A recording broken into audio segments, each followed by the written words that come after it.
Hi everyone, and welcome to another author interview at In-House Publishing. Jokes, laughter and real life situations abound. It is a fun read for children. Not quite, it's also a fun read for adults. This is Four on a Limb, and this is the author of Four on a Limb, Bonnie McCaslin. Hello Bonnie, how are you? Good, thank you. We're going to talk to Bonnie a little bit about this book and about what her purpose was to write it, where the inspiration came from and where she wants it to go. So let's get stuck in. Bonnie, tell us, what is Four on a Limb all about? Four on a Limb is a bully book featuring these four fruit characters: Lively Lemon, Apple Junior, Perfect Plum, and Perky Peach. They live in a forest, and in the middle of the forest is an orchard. And one of them is a bully. And at the bottom there it says, "Who is the bully?" And that's true. Looking at the outside of a person, we don't always know who the bully is. Very true statement. So, the purpose of writing it, what inspired you to write it? You know, did it come from an experience? Did it come from what you've observed? 2 years ago, I helped a lady write a book for adults for Rotary.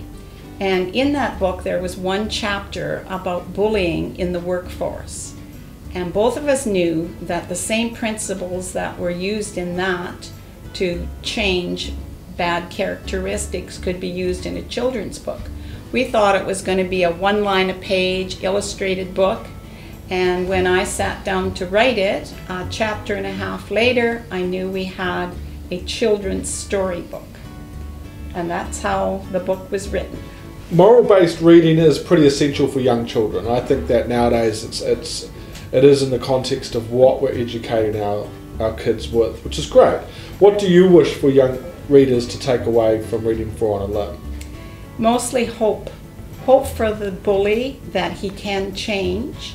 Hope for those that are being bullied that there's something they can do. They can they can get help. There's sources out there. Because this book is so practical, it teaches them the skills to use in coping with bullying. It shows them what to do to help. It shows them that their friends and parents, or if parents aren't able to, there are people around that can help them walk through this time in their life.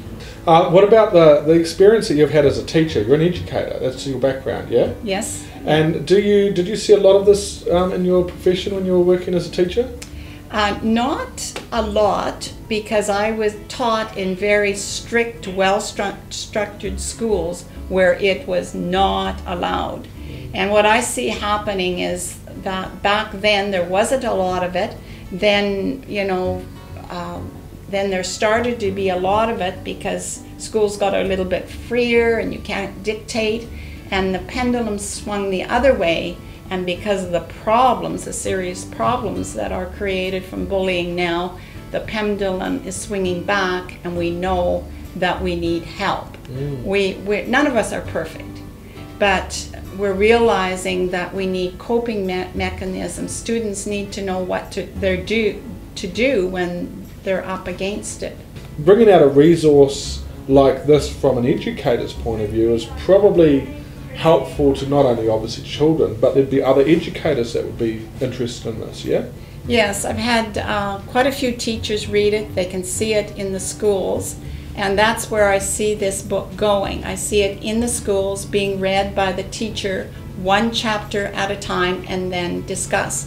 At the end of the book, there are questions and discussion of topics at the end of the book. Also self-helps. For instance, one of the chapters is on telling the truth, and then it gives them helps when to tell the truth and how to be reminded to tell the truth. Incredibly beneficial. Speaking of which, I want to find out what other people have said about the book since it's been released. So have you got some feedback you can share? What have you heard so far? Okay. an older couple. They were in their 80s. They were in my home. They are not bullies, and I read the book to them, one sit down, beginning to end. And at the end of the book, they looked at each other and said, we need to change our thoughts. Wow. And that's one of the main principles in the book, is that the problems develop from our thoughts. And if we don't change our bad thoughts, we're going to have bad results in what we say or we do. So that's one of the main principles in there. Second example, yes, a family of 3 read the book, hoping to bring some semblance of peace back into it. In the last few months, there's been a huge change in the home. Do I think this book brought about that change? No. I think this book was a tool that gave them hope, along with all the other helps that they've been giving, gave them hope that their things can change. But this gave practical suggestions, and because it's a story form, fun, jokes, and because it's fruit characters, you're not pointing the finger at yourself. That problem applies to me. See, you do that. No, we're talking fruit. This is their problem. There's a disassociation, isn't there? Yeah, yeah.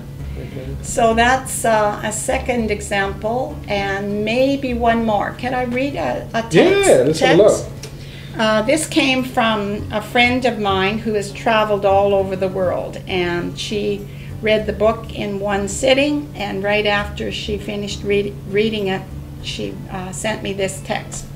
Your book gets a 5,000-star rating from me. However, it is wrong to rate it as a kid's book, because adults in every nation should be made to study it as well.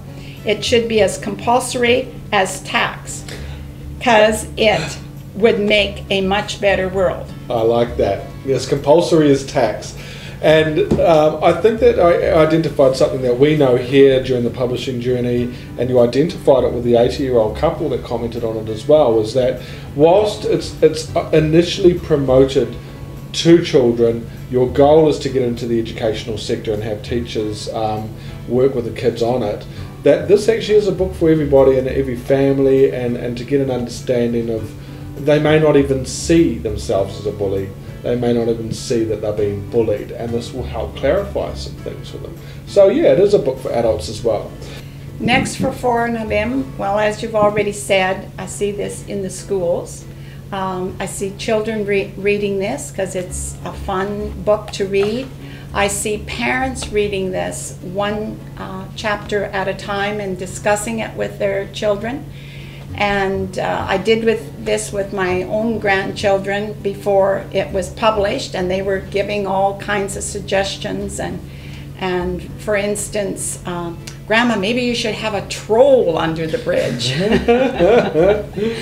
But since this is based on real people characteristics, there's no trolls under the bridge. I see in parents reading this, if the parents don't change their bad characteristics, their inappropriate characteristics, how can they expect their children to? And so it'll help identify inappropriate behavior that we all have that we don't see.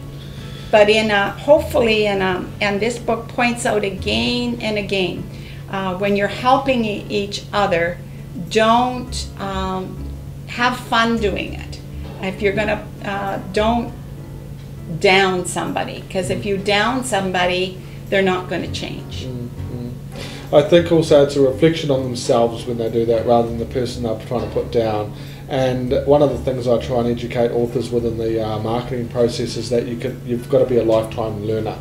That you can never be too young or too old to learn new information to help yourself market your book, or on a personal development level, identify parts of ourselves that we might need to adjust. And I think that's what your book is embracing. Yes.